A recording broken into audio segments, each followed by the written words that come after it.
c'est clair que ces projets des 3 ans, c'était... Il y a plusieurs associations qui sont là, certaines sont des fêtières, d'autres sont des organismes plus petits. Donc je crois qu'il y a déjà un intérêt là pour que ces associations apprennent à se connaître, peut-être développer des synergies lors des moments aussi plus informels que ce genre d'événement permet de faire aussi. En tant que Fédération genevoise de coopération aussi, il y a évidemment un intérêt pour nous, et on l'a toujours dit dès le départ, quand on a commencé à traiter ce thème-là, de faire un peu des ponts, avec un peu cette image de jeter un pont entre des groupes migrants qui sont de toute façon à Genève, souvent avec des gens très qualifiés, avec des motivations, des connaissances aussi du terrain, et des associations membres ici à Genève qui ont aussi parfois peut-être accès à des fonds, des connaissances techniques pour monter des projets. Et là, il y a, je pense, des intersections à réaliser. Je suis biologiste, je suis originaire du Togo. Et je peux dire que je suis un assez vieux migrant, puisque je suis en Suisse depuis presque 40 ans. Je vais parler de 2 actions possibles, voire réelles, de la diaspora dans le cadre de la médecine traditionnelle et aussi dans le cadre des initiatives que nous avons pu mettre en place. Les 2 actions sont initiées par 2 associations. La première, c'est donc Tradition et Médecine, TEM, qui s'occupe de la promotion de la médecine traditionnelle africaine.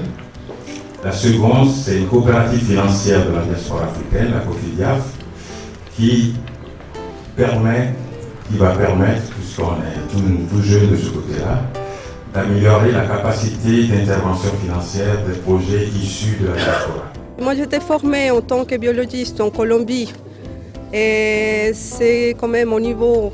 Tous les coûts économiques qui étaient faits en Colombie, finalement, il est investi aussi en Suisse. Donc mon savoir et mon expertise se développent ici en Suisse. Donc j'apporte avec ma recherche et ma contribution au développement de la Suisse. Avec des projets scientifiques, moi spécifiquement, c'est dans le cadre de trouver, de comprendre les problèmes du poumon. Donc, ils sont liés aux problèmes asthmatiques, qui notamment sont des problèmes des pays de développement, pas des pays en voie de développement. On a lancé le programme de façon assez insolente, audacieuse, et nous sommes convaincus que c'est la perspective que doit prendre la diaspora aujourd'hui, oser. Ce qui m'a beaucoup marqué, c'est la volonté des migrants de se prendre en main. Ça, c'est bien.